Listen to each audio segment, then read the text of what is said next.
السلام عليك يا أبا عبد الله. أعوذ بالله من الشيطان اللعين الرجيم. بسم الله الرحمن الرحيم. الحمد لله رب العالمين، والصلاة والسلام على أشرف الأنبياء والمرسلين سيدنا أبي القاسم محمد وعلى أهل بيته الطيبين الطاهرين، واللعنة الدائمة على أعدائهم أجمعين. أما بعد، فقد قال الله تبارك وتعالى في كلامه الحميد وفرقانه المجيد: قوله الحق وهو أصدق القائلين. بسم الله الرحمن الرحيم. قال رب فأنظرني إلى يوم يبعثون قال فإنك من المنظرين إلى يوم الوقت المعلوم.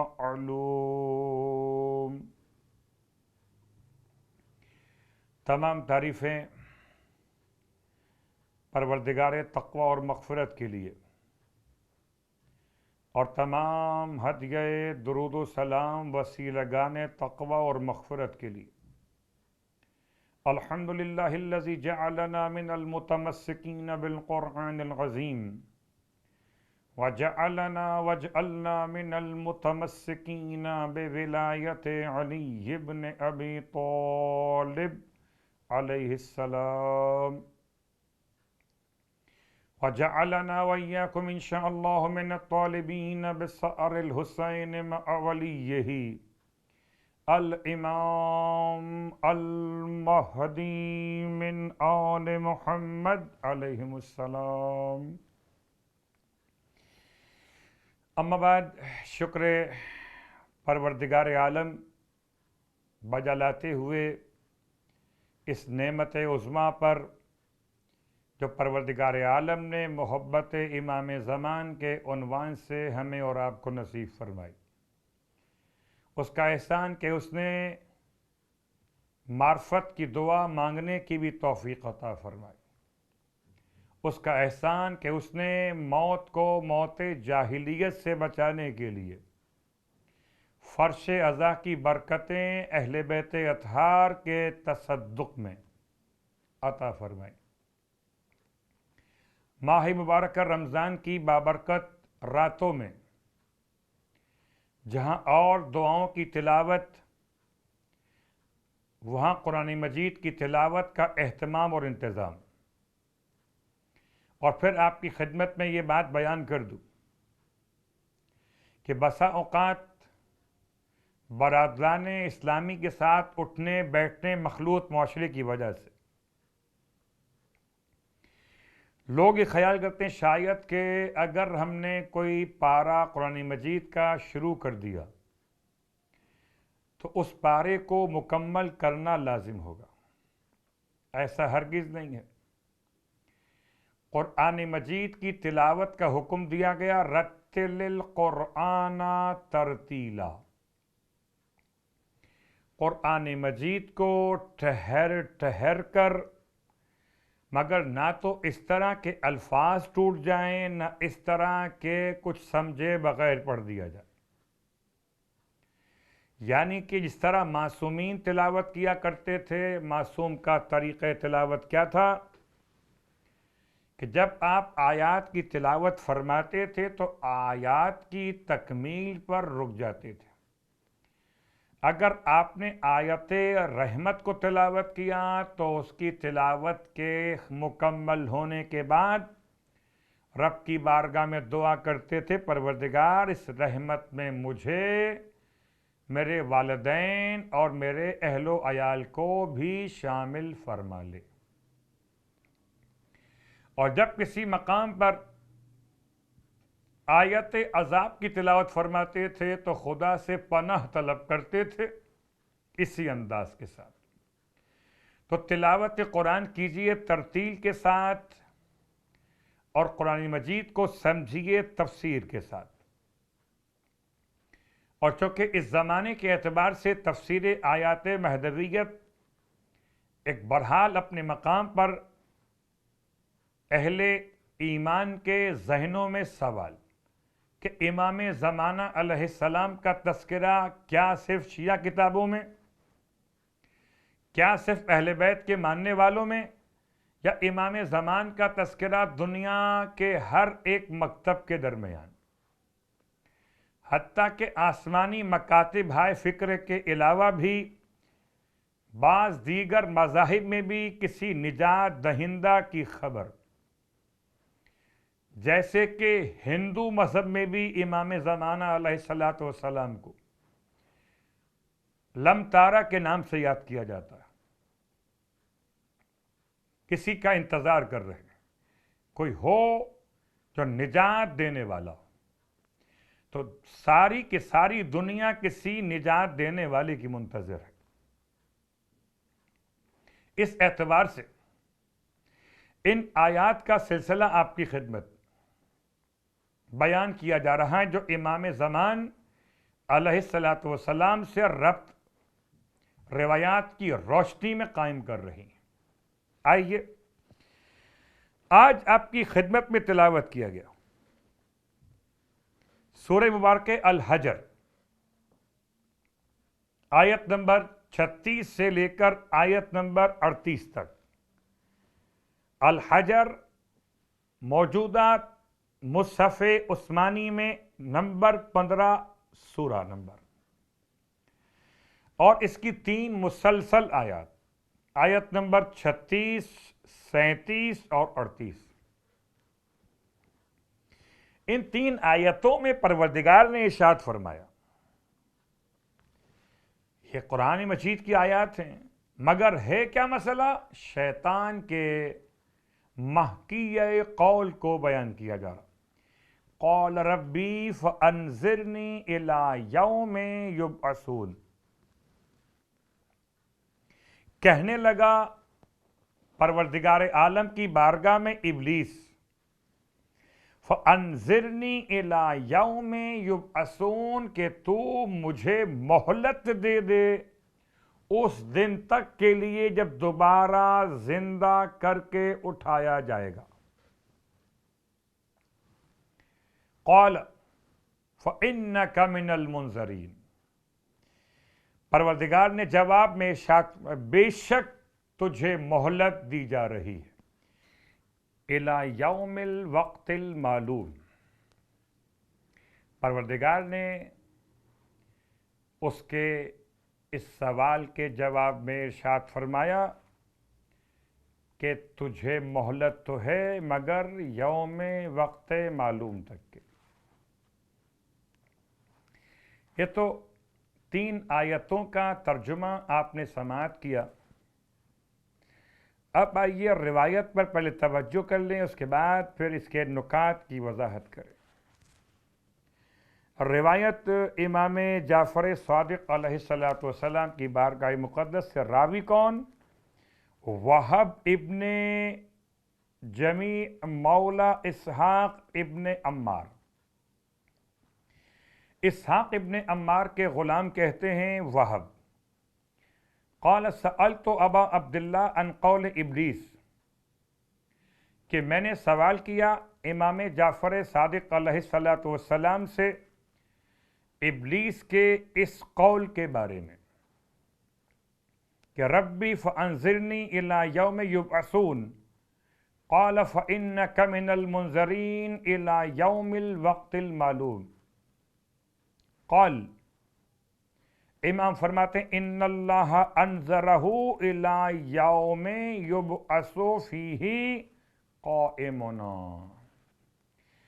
فاذا بعث اللہ قائمنا کان فی مسجد الکوفہ وجاء ابلیس حتی یجسو بین یدہ علی رکبتہ فیقول یا ویلا من ھذا الیوم. روایت کا ترجمہ آپ کی خدمت میں. روایت کا حوالہ محمد عیاشی نے تفسیر عیاشی میں جلد نمبر 2 میں صفحہ نمبر 242 میں اس روایت کو امام علیہ السلام سے اسناد کے ساتھ بیان کیا. امام علیہ السلام کی بارگاہ میں سوال اس قول کے بارے میں. ابلیس کا یہ قول ہے جب اس نے رب سے مہلت مانگی. ارشاد فرماتے مولا کہ اس یوم وقت معلوم سے مراد ہمارے قائم کے زمانے ظہور، کہ جب ہمارے قائم ظہور فرمائیں گے اور مسجد سہلہ میں قیام پذیر ہوں گے،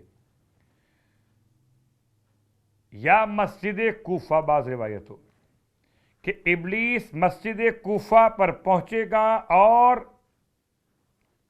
حضرت کے مقابل زانو کے بل زمین پر گر پڑے گا، اور ابلیس اپنی کمزوری اور بدبختی کو اس طرح محسوس کرے گا کہ پوچھے گا کہ آج کیا وقت معلوم آ گیا. اللہ اکبر. چلیے امام کو امام کی محبت میں نہ بلائیے، کم از کم شیطان کی مخالفت میں بلا لیجیے. روز کہتے ہیں شیطان شیطان شیطان پریشان کرتا ہے.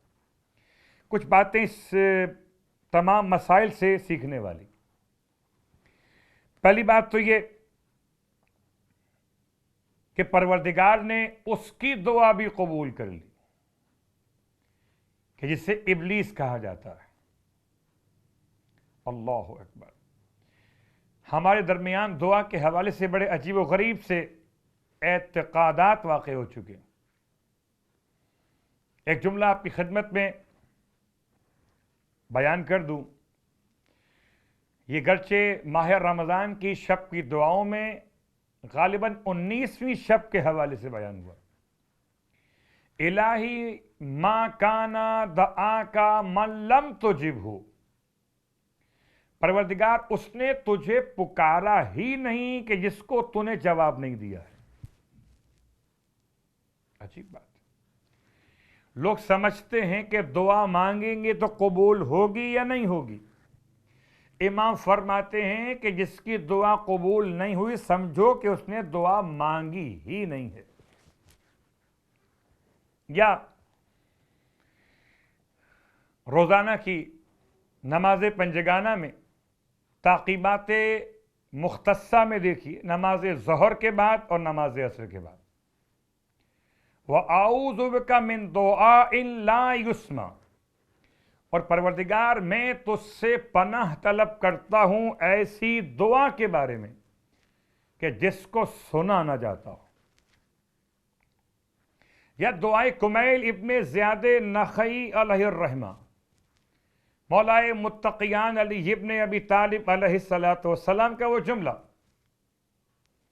اللہم اغفر لی الذنوب التی تحبس الدعاء، اے پروردگار میرے وہ گناہ معاف کر دے جو دعاؤں کو آگے بڑھنے سے روک دیتے. اس کا مطلب کیا ہے کہ دعا انسان اگر مانگے اور واقعاً مانگے تو پھر دعا قبول ہو جاتی. ہاں اگر دعا کا تعلق آخرت سے ہو تو گناہوں کی مغفرت پہلے ہو جائے. انسان مستجاب الدعوات بن سکتا ہے مغفرت کی دعا مانگتے ہوئے. یا اس جملے کو طواف خانہ کعبہ کی دعاؤں میں شامل کیا گیا کہ پروردگار جب تو نے اپنے مبغوث ترین خلق کی بات بھی مان لی، اس کی بات جسے ابلیس کہتے، اس نے تجھ سے کہا تھا. یہ تو آیت کا حصہ ہے. روایت اور تاریخ میں اس کے علاوہ بھی باتیں مل جائیں گی آپ کو. ابلیس نے اللہ سے کیا کیا مانگا تھا جو اللہ نے ابلیس کو دے دیا. کیا مانگا؟ بہکانے کی صلاحیت مانگی. خدا کو اپنے بندوں پر اعتماد تھا. کیا ٹھیک ہے جا تجھے یہ بھی دے دیا، میرے رہیں گے چاہے تو کچھ بھی کر لے.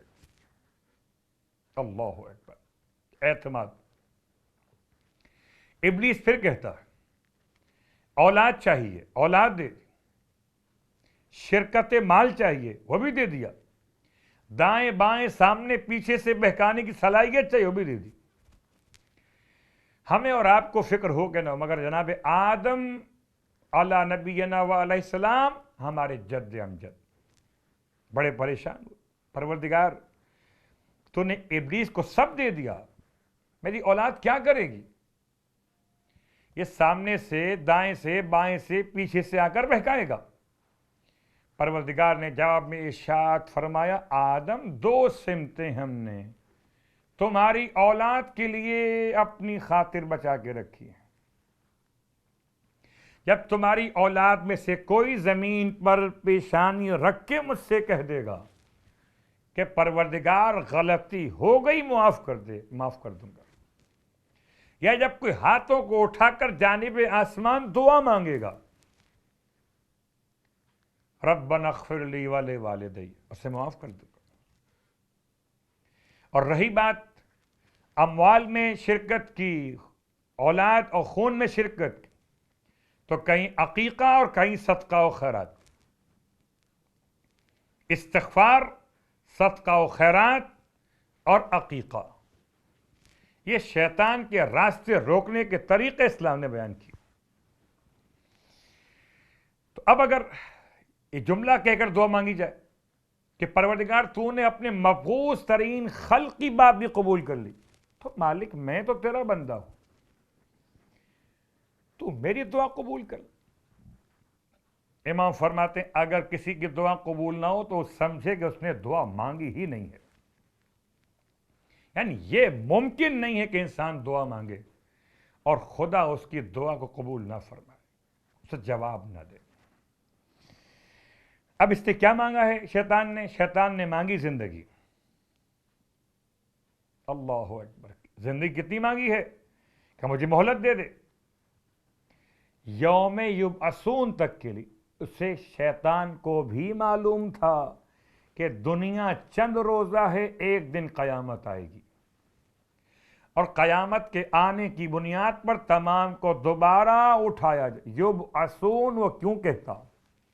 اگر اسے یوم بعث کا علم نہ ہوتا تو کیوں کہتا؟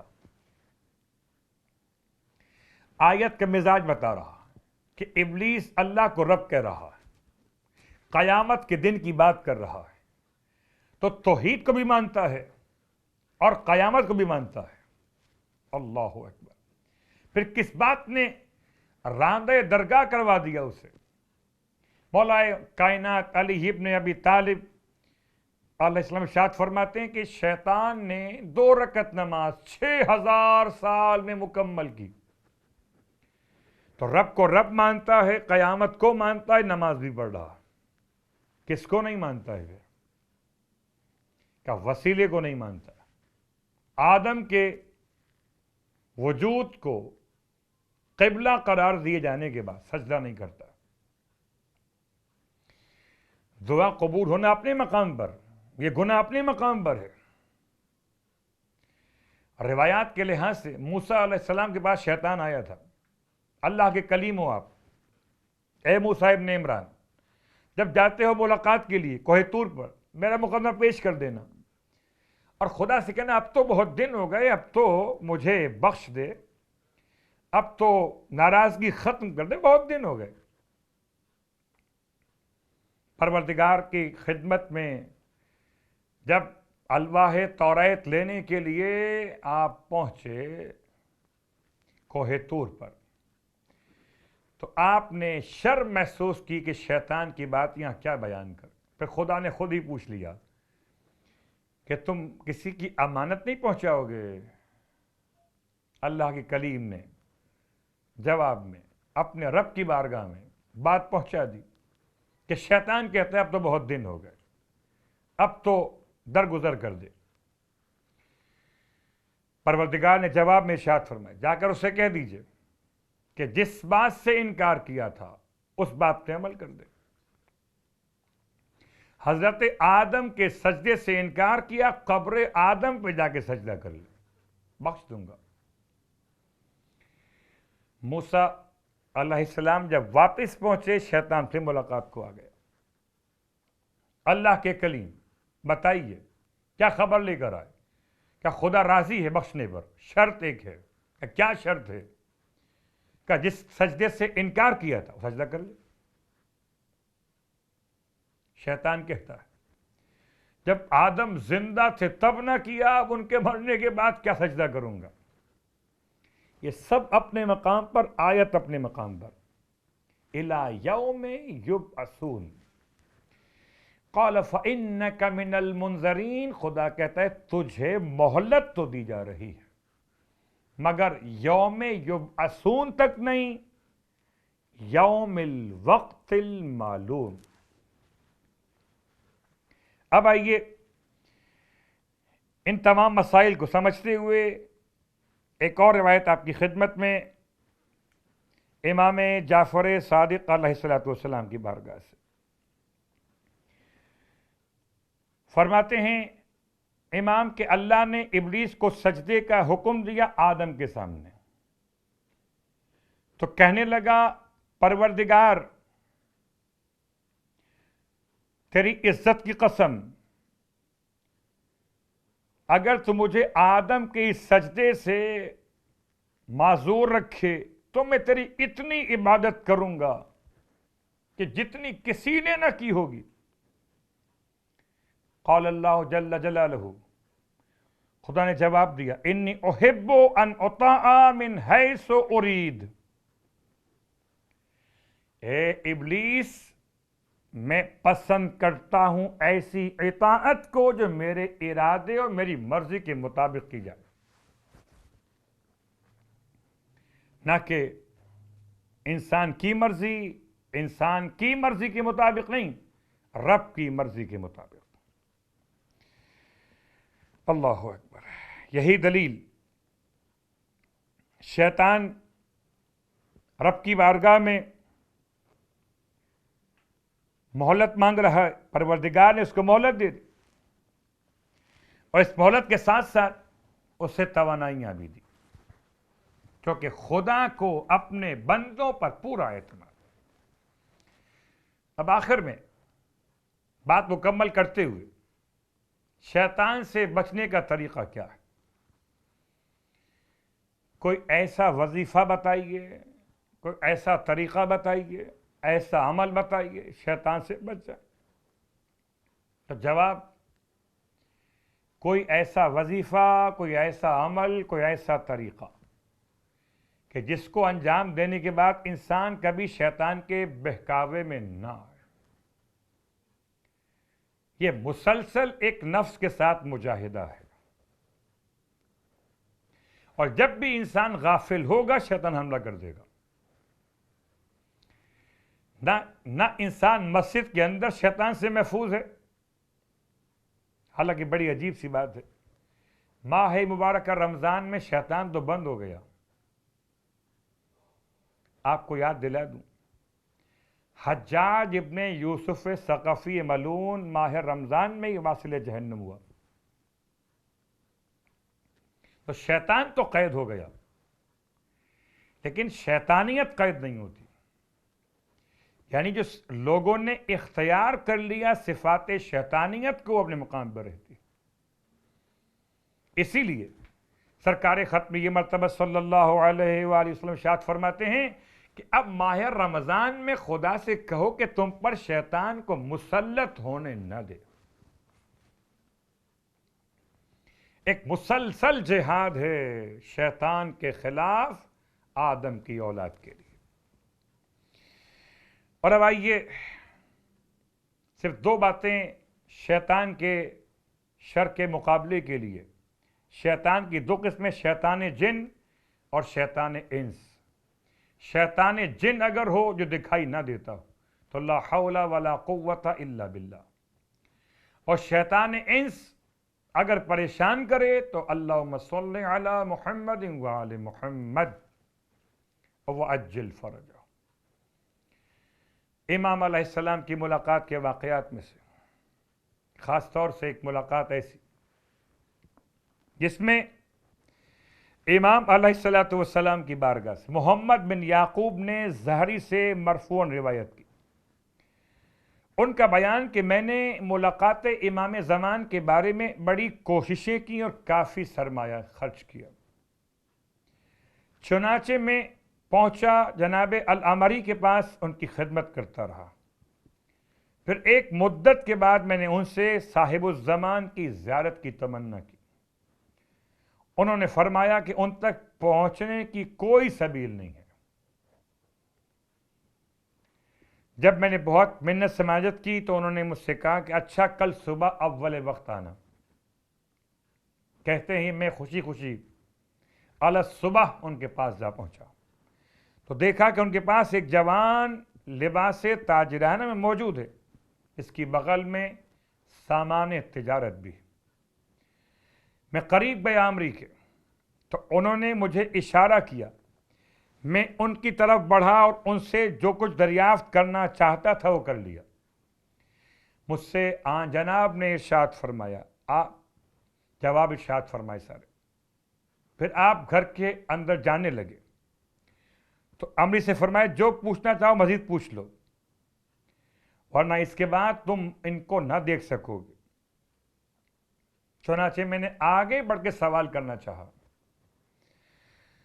آپ میری بات سنے بغیر فرماتے ہوئے گھر کے اندر داخل ہو گئے۔ کیا فرمایا؟ بہت غور کیجیے گا۔ فرمایا ملعون ہے وہ شخص جو نماز مغرب میں اتنی تاخیر کرے کہ آسمان میں ستارے پھیل جائیں۔ 2 مرتبہ ملعون کا لفظ امام نے استعمال کیا۔ پھر فرمایا ملعون ہے وہ شخص جو نماز صبح میں اتنی تاخیر کرے کہ آسمان کے ستارے غائب ہو جائیں۔ بس یہ فرما کر آپ اپنے گھر میں داخل ہو گئے۔ کتاب الاحتجاج الغیبت توسی، نماز مغرب اور نماز فجر۔ لیکن میں سوچتا ہوں ہر ایک دن کے لیے مغرب، ہر ایک دن کے لیے فجر کی بات، کتنا مشکل وقت تھا نماز فجر کا، جو کربلا کے میدان میں روز عاشور تھا، جب امام نے اپنے اکبر سے ارشاد فرمایا تھا، بیٹا علی اکبر آج فجر کی اذان تم دو گے۔ اللہ اکبر، کتنا مشکل بھی وقت ہو مگر سب موجود تھے، اقربا انصار موجود تھے، بنی ہاشم کے جوان موجود تھے، بیویوں کے سہارے موجود تھے، مگر اسی عاشور کے دن جب مغرب کی اذان کا وقت ہوا ہوگا تو جلے ہوئے خیموں کی خاک ہوگی، بے سر و سامانی کے عالم میں زہرا کی بیٹیاں اس طرح سے بچوں کو جمع کرنے کے بعد نماز مغرب پڑھ رہی ہوں گی، یا وہ سید سجاد کا سجدہ شام غریبہ میں کہ میرا مولا اپنی پیشانی کو خاک کربلا پہ رکھے ہوئے لا الہ الا اللہ حقاً حقا کی صدائیں بلند کر رہا تھا۔ ایسی کبھی مغرب دنیا میں نہ آئی، اس سے پہلے شام غریباں جلتے ہوئے خیمے یتیموں کی فریاد، لبیک یا حسین لبیک، الا ولعنۃ اللہ علی القوم الظالمین وَسَيَعْلَمُ الَّذِينَ ظَلَمُوا أَيَّ مُنقَلَبٍ يَنقَلِبُونَ۔ بہر اللہ واسطہ محمد و آل محمد کا ہماری اس عبادت کو اپنی بارگاہ میں قبول فرما، تمام اہل ایمان کی مشکلات کا خاتمہ فرما، ہمارے امام کو ہم سے راضی ہو، خوشنود فرما پروردگار، شیطان مردود کے شر سے، حمزات شیاطین کے شر سے ہم سب کو محفوظ فرما۔ پروردگار واسطہ محمد و آل محمد کا مرتے وقت خاص طور سے ایمان کی سلامتی نصیب فرما، اور امام زمانہ علیہ الصلاۃ والسلام کے ظہور میں تعجیل فرما۔ ہم سب کو امام علیہ الصلوۃ والسلام کے ادنا ترین خدمت گزاروں میں شامل فرما۔ ربنا تقبل منا انک انت السمیع العلیم بجائے محمد وآلہ المعصومین برحمتک یا ارحم الراحمین۔